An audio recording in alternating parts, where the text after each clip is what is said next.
Um, yes, good morning. I have laryngitis, so I hope that you can hear me anyway. The desecration and the plunder and the dehumanization of colonialism has always been barbaric and savage and unspeakable. but but modern colonialism with high-tech warfare, bombs and drones and all sorts of things, um, along with neoliberal economic policies, have really added a whole new apocalyptic dimension to colonialism. We are always taught that colonialism is something from human history, from the past, that it has no relevance. But as we know as we know from Kashmir, from Gaza, and from Amazon, and from other places, colonialism is as vibrant and violent as it always was.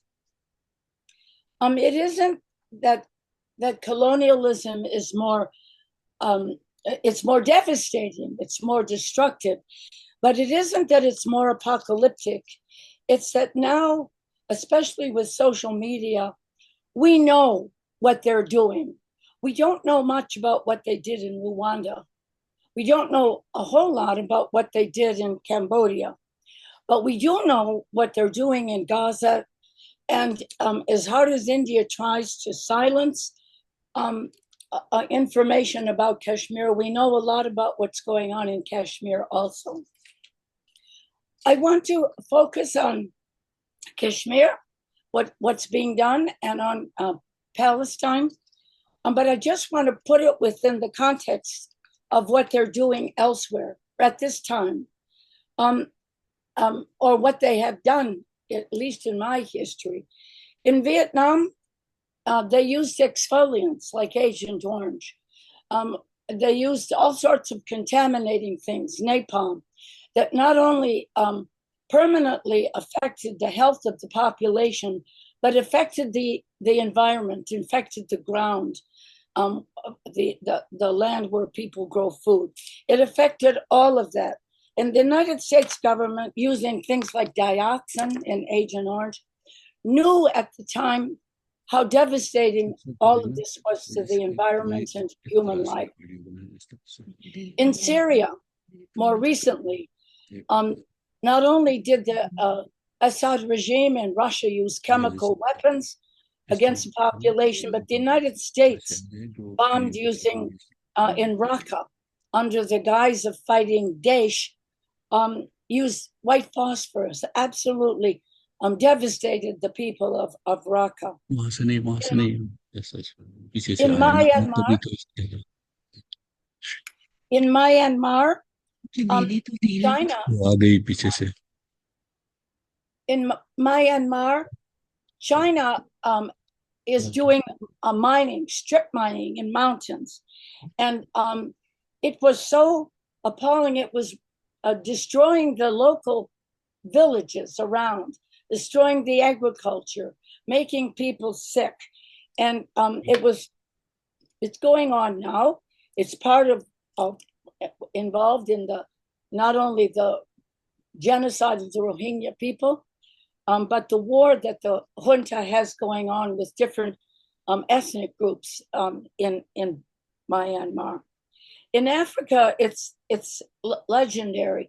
They forced, by using massive mining, what they're trying to do in Ukraine, stripping out the essential minerals, with the use of child labor. They have forced millions and millions of Africans to relocate off of the continent to Europe. And this is just brief. The Philippines, the colonial methods, they displaced tens of thousands, hundreds of thousands of agricultural workers and forced them into urban slums. And now, because they're applying neoliberal policies to the cities like Manila, trying to turn them into swanky resorts like Trump wants Gaza turned into, now they're forcibly expelling these people originally dislocated from the farms. Now they're trying to dislocate them from these slums. In the Amazon, as they try to deforest the place, the tribes have carried on the most remarkable, most intransigent struggles against these neoliberal predators from Canada and from the United States and from China and from elsewhere.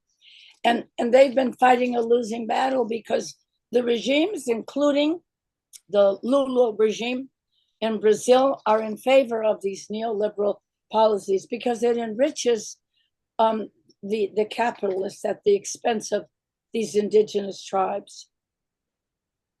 So now we come to Gaza, which is where we can see the character of Zionist colonialism. Zionism is an ideology and a practice rooted in European white supremacy and colonialism. That's its very nature.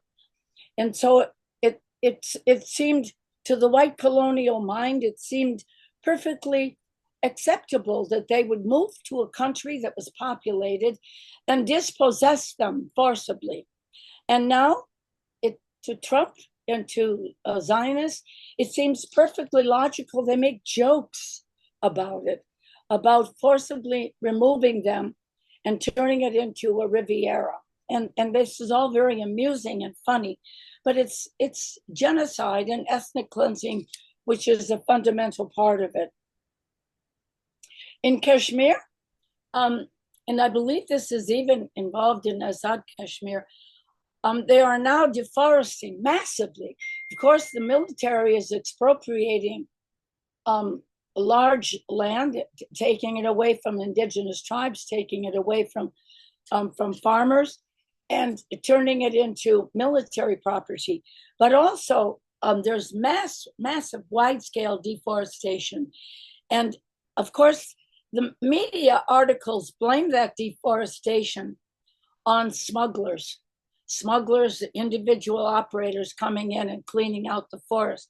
But of course, when you have in Kashmir, Jammu and Kashmir, at least 900,000 Indian soldiers, it's very difficult to claim that those smugglers are coming in and deforesting entire regions without the military and Indian government knowing about it. The thing about modern, formerly colonialism, the intent was 19th century colonialism. The intent was to subjugate the people, to enslave the people, and to exterminate those that resisted or were considered expendable.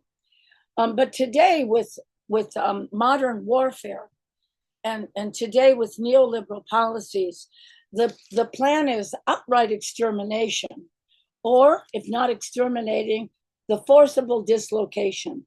And so we then have the forcible dislocation, the movement of millions of people on the European borders, on the US borders, wherever they can go, where they can find a livelihood and survival.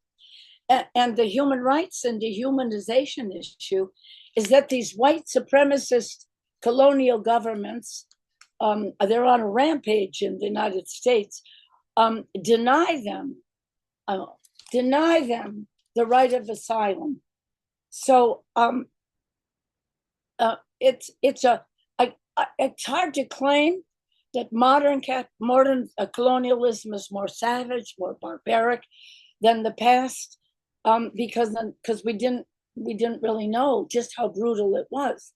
But it is in fact a monstrous system, and my last sentence is that the reason that they are so ferocious against the Palestinians and Kashmiris is because those are two of the most important anti-colonial struggles in the world, and because they have such a fearless commitment to their freedom. And that's why there is such ferocity directed at those struggles. And that's why our solidarity must increase massively to meet the character of those struggles. Thank you. Thank you, Mary. You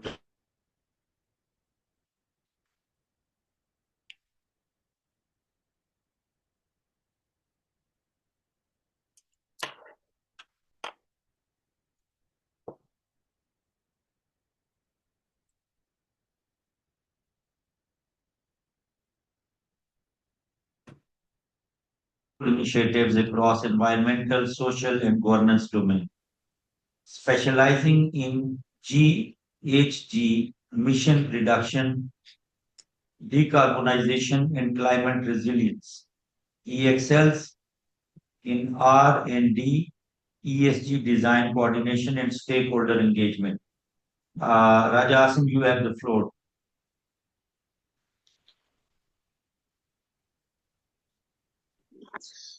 Okay, well, thank you so much. Am I audible to you? Please Yes. confirm. Yes.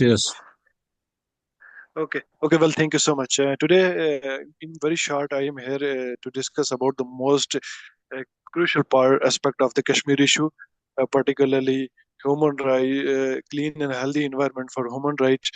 Actually, United Nations General Assembly also accepted that the clean and safe environment as a human right. But when we talk about the clean environment to human right, to specifically in the Kashmir conflict, we face a lot of uncertainties in terms of the huge militarizations and the huge militarization actually. Is not, it's actually a ecological disaster is making actually in Kashmir.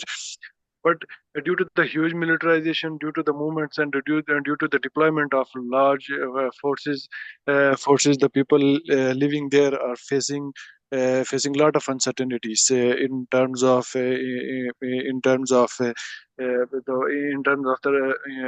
depletion of the a lot of resources. Definitely when they are in the deployment stage, they move from one part to the other part, and they deplete a lot of environmental resources. They produce a lot of waste, and they make any kind of they do actually any kind of the exercises for the construction purposes, which involve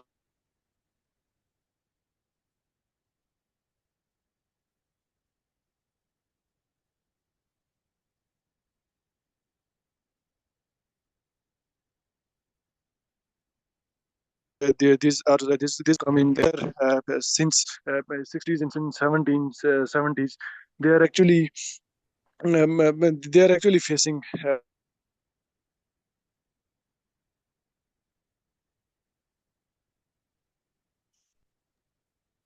Raisa, we do not hear you. Your voice is fluctuating, and sometimes it comes.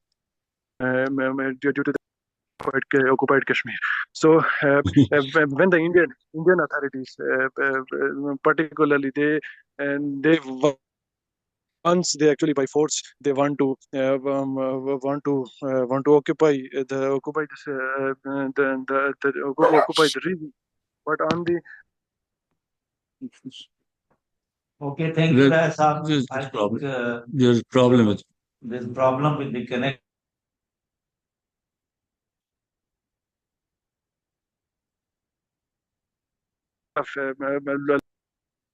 just from the day first of the Kashmir issue, their voices are not too much.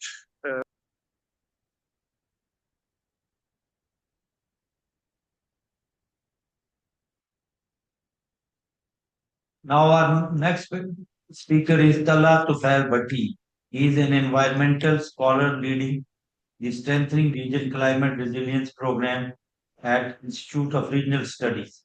His expertise lies in the climate change and environmental governance issues with strong analytical skills in regional and global climate dashboards.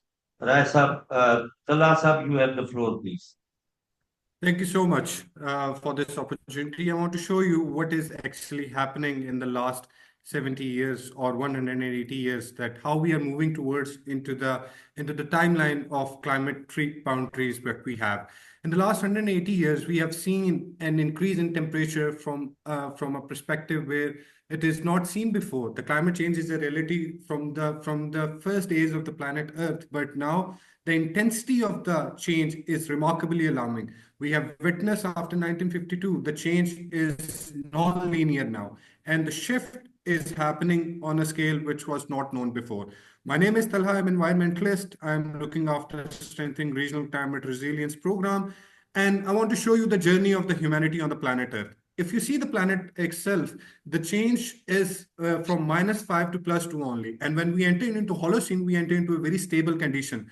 After that, the human or the industrial revolution extracted every resource we have on the planetary scale.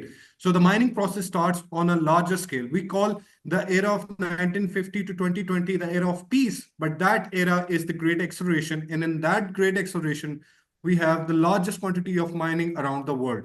And because of that particular habits, what we have, the planet Earth has exited its safe working limits. 6 out of 9 planetary boundaries are not in the safe working limit. And the temperatures are at the boiling point now. They're not warming, they're boiling right now. And if we see the short-term scenarios, what are the alarming conditions, what we have, the extreme weather events are on the second position. And in the longer term, we have more than 5 elements which are coming within the area of 10 decades. So when we see the region itself is connected from the HKH Hindu-Kush Himalaya total overall, and that is the third largest gap. Now we have facing extreme droughts, extreme precipitation, everything is extreme in every corner. And the HKH region, what I believe, which gives livelihood for more than 3 billion people, are on the extreme conditions right now. And no matter what we do, no matter how we do, the global emissions, how we reduce the emissions, the current pattern tell us that the HKH glaciers are going in a rapid manner. Within the next 200 years, we are going to lose them. And because of the conflict we have in the region, we are adding catalyst to the problem itself, because 5% of the historic emissions are responsible only due to the war affairs. And what we have known today that in Salal, we have the Indian administration found $300 billion worth of lithium over there. And we all know once the lithium is found, that lithium is going to be mined. And because of that, mining, there are multiple scenarios which are present right in front of us. There's excessive loss, as Mary talked about it. There's excessive loss of forest due to the mining processes we have. And there is people are displacing themselves because those lithium, those mineral resources are going to utilize into the developed part of the world rather than into the Kashmir region. So this thing actually starts a nature security nexus. We have this equation that the biodiversity degradation or the biodiversity loss enforce the conflict into the region, and that conflict can exaggerate this degradation itself. So it's a vicious cycle in which we are in. And because of that vicious cycle, there's the strong element of cascading risk which is present into the system. If one thing is destabilized, the next will go on into the domino effect. And we are talking about more than 3 billion people which are at the risk. Now we have to understand what are the elements or what are the data points we need to identify. Because of that, we have very limited access to multiple things which are in front of us. We do not know what military fuels they use. We do not know how much energy they used, and we have no idea about the wartime activity which is present in front of it. So we need to identify and quantify these scope 1, scope 2, scope 3, and scope 3 plus specifically disasters in a manner where we can identify what are the soil degradation elements into conflict zones. And what I feel like there's a strong element of resource security nexus. Wherever you find a resource, there you find a security element over there. And we have seen this thing overall the planet itself. So the choice lies in front of us. What we do right now will define the sustainability of the future. And we have to choose our choices very wisely, because the element of reconnecting to the nature itself is losing by every second. As we are talking right now, there are glaciers which are melting into the north. There are sea levels which are rising, and there are many lands which are going to be barren because of these contaminations. So, ladies and gentlemen, thank you so much for your time and attention. This is all from my side.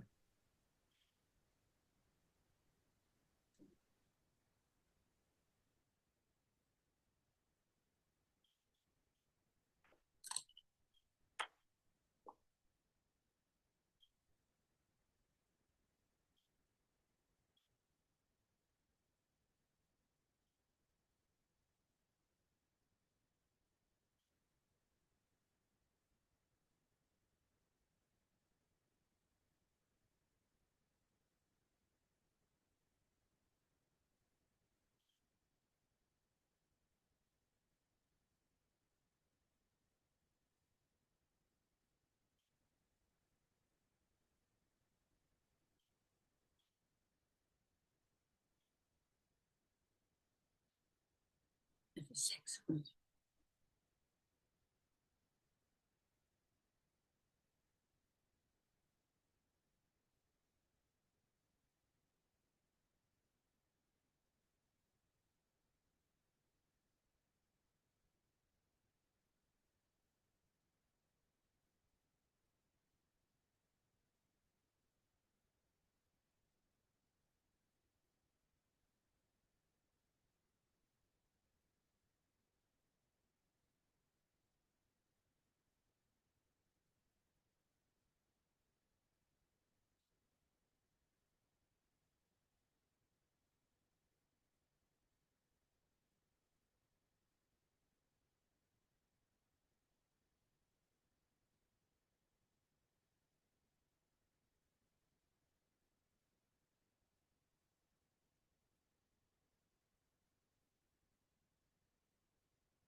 That was a wonderful presentation.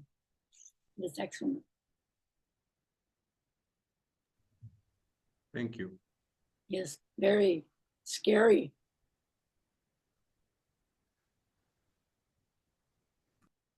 Yes.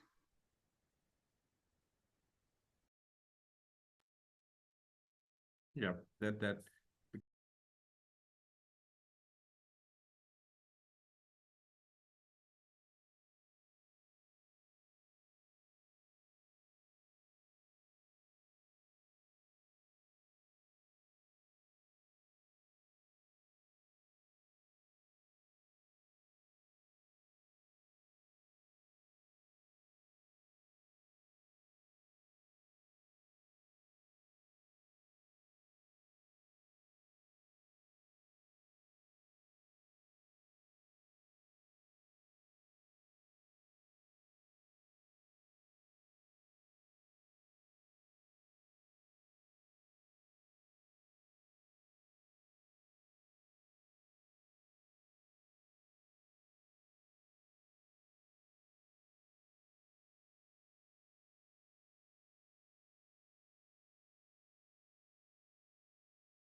leaking storage containers. Now, we were able to get that all shut down.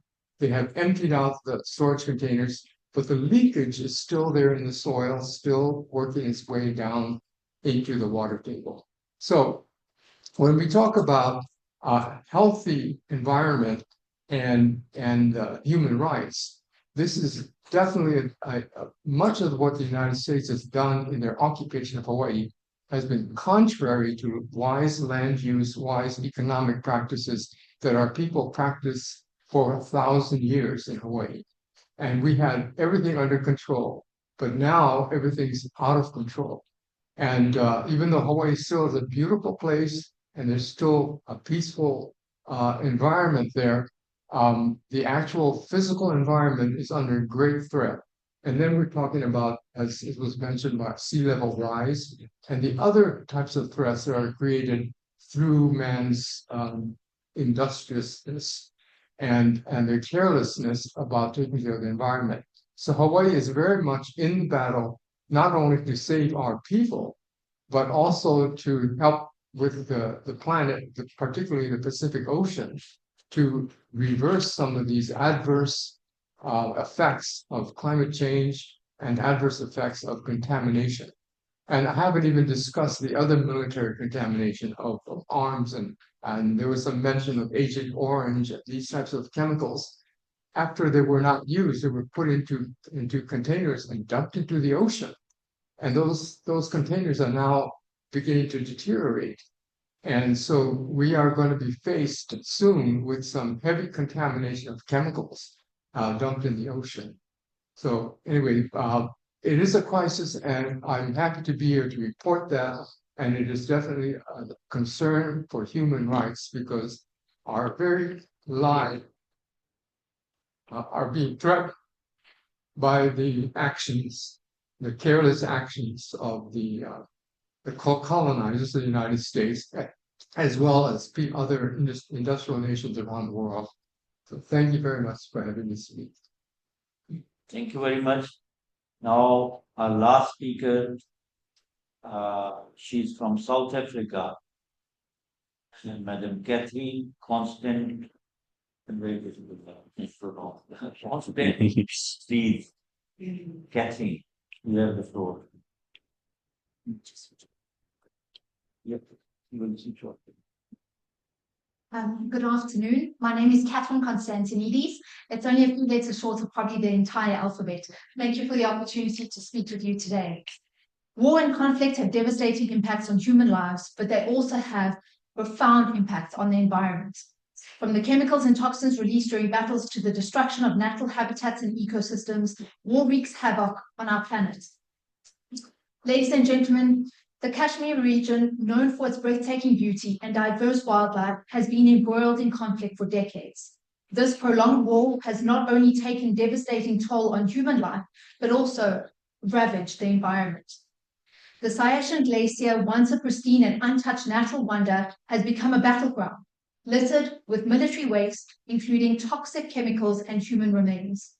The glacier's ecosystem is under severe threat, affecting the water system and supply livelihoods of millions downstream.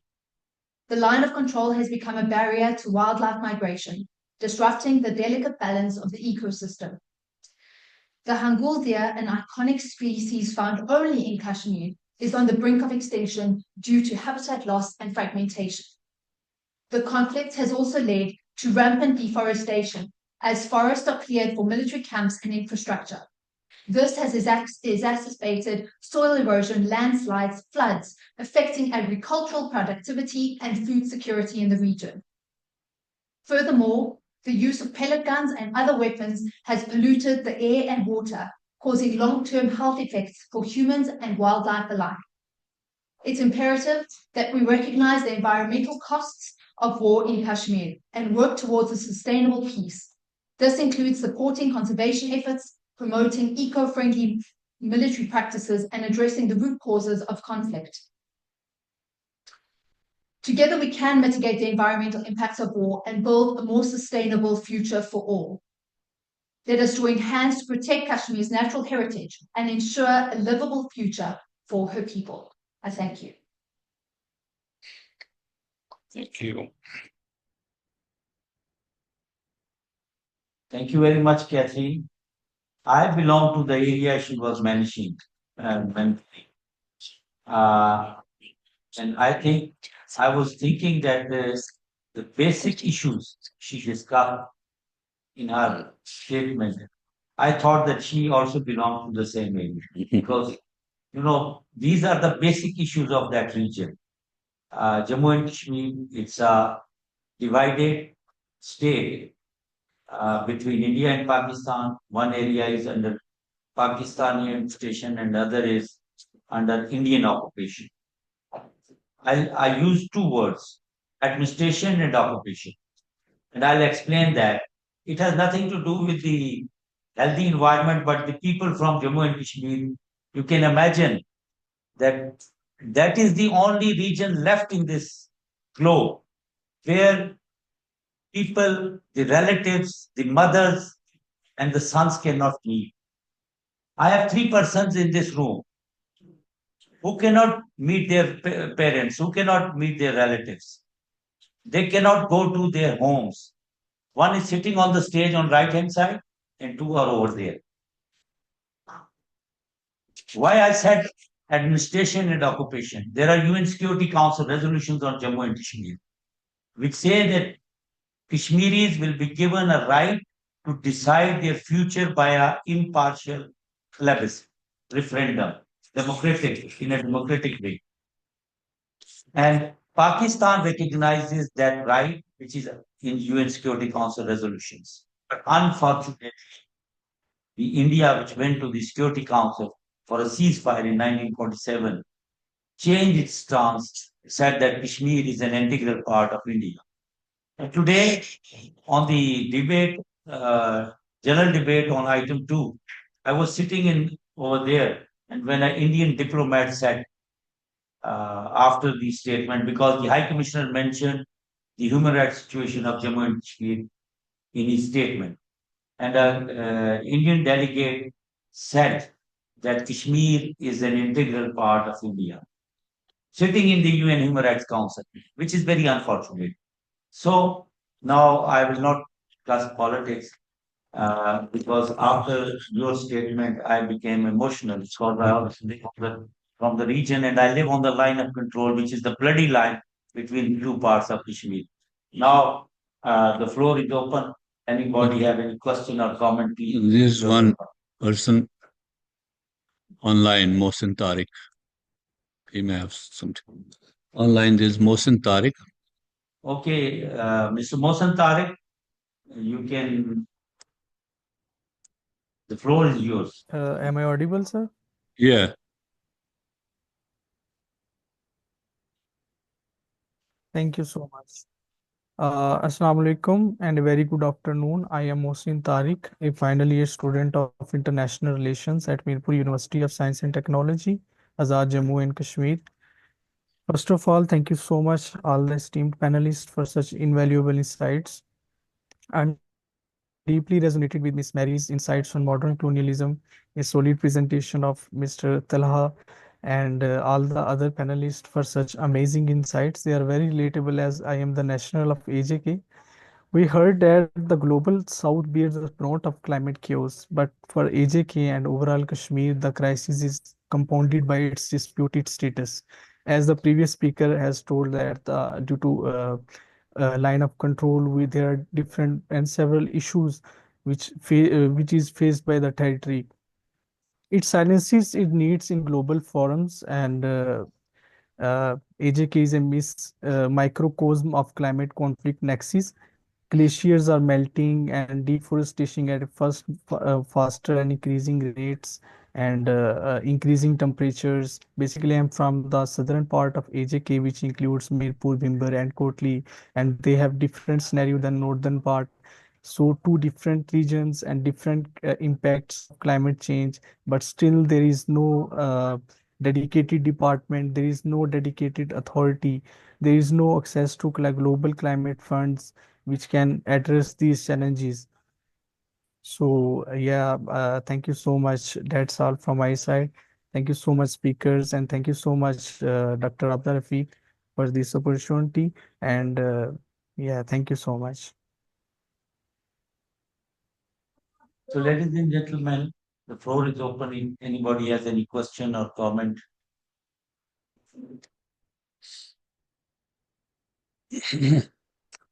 I think everyone is satisfied. I think the silence means that everybody agrees with that.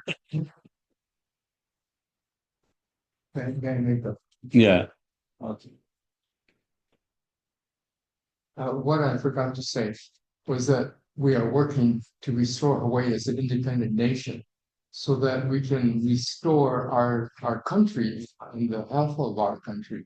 Our people have been suffering from poor health and from a poor environment as well.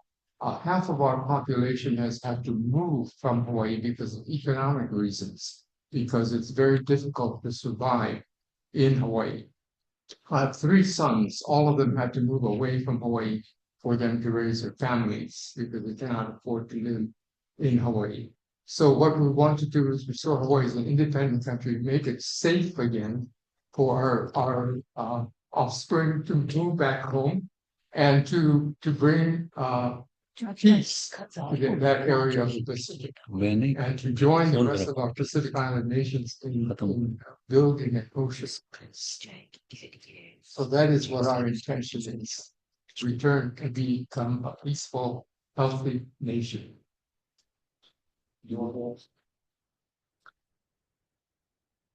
I'll just end off and just say, firstly, thank you for your contributions as well. I've had the privilege of not only working in Jammu, Kashmir, but also in Hawaii.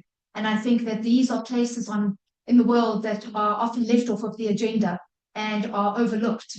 And so thank you for the contribution. Thank you for a platform to speak and to be reminded that environmental impacts are as important as human life in conflict and war. And I think we have to consistently ensure that the climate agenda is on our agenda, no matter what is happening in global politics. Thank you very much. Can I contribute something? Yes, Mr. Vani, you have the floor, please. Yes, thank you very much. Thank you to all panelists for their valuable input, from Marius Kohli to Mohsen Tariq. Everybody spoke very well on the subject of environment and this safe environment and human rights. Especially when Catherine was talking about Kashmir, and then Amjad added to that, it came to my mind to talk about the statement which the Indian permanent representative gave in the rebuttal to the Human Rights Commissioner's reference to Kashmir. Although Human Rights Commissioner referred only including Kashmir, this made him so much of angry to give such a rebuttal. But I was talk about the development mantra which India has been selling around the globe, that they are doing development in Kashmir, their rail connectivity and road connectivities are increasing in Kashmir.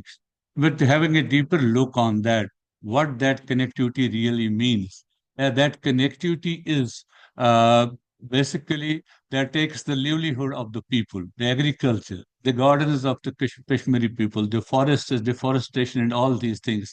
And these connectivities are only meant for defense purposes. They have nothing to do for the well-being of the people of Kashmir. This is all only to connect, because for in winters the Jammu Srinagar National Highway used to be disrupted and their travel would be suspended, and for that purpose the rail link has been established, and this destroying the whole environment in the region, the ecosystem in the region, the deforestation. You have seen, if you are Kashmir watcher, you can see that for last 3-4 years there have been so much of cloudbursts in the Kashmir and erosion, land erosions in Kashmir. It's all because of this type of development which India claims world over, that we are making connectivity, rail and road connectivity, but that connectivity is for defense purpose, and how they destroy the environment, ecological system of people of Kashmir and their livelihood. Thank you. And we come to the conclusion this time. So, thank Vote you of very thanks much. to all. Thank you once again, all the panelists and also all the participants Thank you very much. And now we close this meeting. Thank you.